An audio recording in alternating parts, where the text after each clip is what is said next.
नमस्कार प्यारे बच्चों। जब तक है हम आपको मैथ्स में चिंता करने की जरूरत नहीं है। अफसोस की बात है कि बहुत कम समय बचा है। 5 दिन निकल गए, 2 दिन भी पूरे नहीं बचे हैं, बहुत कम समय बचा है। लेकिन खुशी की बात यह है कि अब भी इतना समय बचा है कि आप अपनी मैथ्स को सुधार सकते हो और बढ़िया से बढ़िया, अच्छे से अच्छे 80 में से 80 नंबर ला सकते हो। देखिए, हम जो प्रश्न बताने वाले हैं वो बहुत बहुत बहुत इंपॉर्टेंट है। देखिए साहब, पहला प्रश्न, भुजा 7 सेमी वाले एक घनाकार ब्लॉक के ऊपर एक अर्धगोला रखा हुआ है। अर्धगोले का अधिकतम व्यास क्या हो सकता है? इस प्रकार बने ठोस का पृष्ठीय क्षेत्रफल ज्ञात करो। फिर से रिपीट कर रहा हूं, समय बर्बाद नहीं करना चाहता हूं इसलिए फास्ट बोल रहा हूं, लेकिन आपको ये प्रश्न पक्के करने हैं। भुजा 7 सेमी वाले एक घनाकार ब्लॉक के ऊपर एक अर्धगोला रखा हुआ है। अर्धगोले का अधिकतम व्यास क्या हो सकता है? इस प्रकार बने ठोस का पृष्ठीय क्षेत्रफल ज्ञात करो।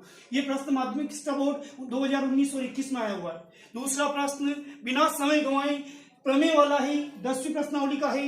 वृत्त वाली, सिद्ध कीजिए कि किसी वृत्त के किसी व्यास के सिरों पर खींची गई स्पर्श रेखाएं समांतर होती है। अगेन रिपीट, सिद्ध कीजिए कि किसी वृत्त के किसी व्यास के सिरों पर खींची गई स्पर्श रेखाएं समांतर होती है। यह प्रश्न माध्यमिक शिक्षा बोर्ड 2020 और 22 में आया हुआ है। अगला प्रश्न सुन लीजिए मेरे बेटो।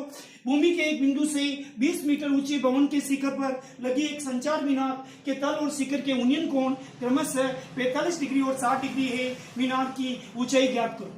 देखिए, ऊंचाई वाला प्रश्न एग्जाम में आता है। फिर से कर रहा हूं, ऊंचाई यानी हाइट h मानते हैं और बड़े आराम से लाल कक्का से ये सवाल हो जाता है। फिर से सुन लीजिए, भूमि के एक बिंदु से 20 मीटर ऊंचे भवन के शिखर पर लगे एक संचार मीनार के तल और शिखर के उन्नयन कोण क्रमशः 45 डिग्री और 60 डिग्री है। मीनार की ऊंचाई ज्ञात करो। यह प्रश्न 2017 और 2019 में आया हुआ। अगला प्रश्न जो कि त्रिकोणमिति का है, सेक्शन डी में आएगा, छपा हुआ है अथवा में आएगा। सिद्ध कीजिए कि कोट ए माइनस कोस ए बटे हुए कोट ए प्लस कोस ए बराबर कोसेक के -1 बटे हुए कोसेक के +1। इसमें क्या करते हैं? एलएचएस से आंसर शुरू करते हैं, सूत्र लगाते हैं और लास्ट में आरएचएस आना ही चाहिए। तो सिद्ध कीजिए कि सवाल हल हो जाते हैं। ये प्रश्न माध्यमिक शिक्षा बोर्ड 2020 और 22 में आया हुआ है। अगला और अंतिम प्रश्न सांख्यिकी का है, स्टैटिक्स का है, जो कि 13 नंबर की प्रश्नावली है। बहुत इंपॉर्टेंट प्रश्नावली में है। उससे एक प्रश्न माध्य का आएगा, दूसरा बहुलक का आएगा और एक माध्य का आएगा और कल्पित माध्य का आएगा। देखिए प्रश्न सुन लीजिए। निम्न आंकड़ों का माध्य 525 है। यदि बारंबारताओं का योग 100 है तो x तथा y के मान ज्ञात करो।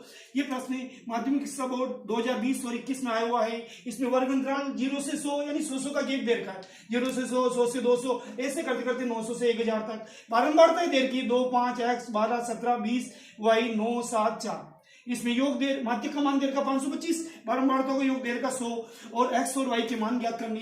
एक प्रश्न x और y के मान ज्ञात करने का निश्चित रूप से आता है और 10th क्लास के बच्चों तक, एक एक बच्चे तक पहुंचाइए। हमारी दुआएं आपको लगेगी और आपको बहुत अच्छे नंबर आएंगे। बहुत बहुत धन्यवाद।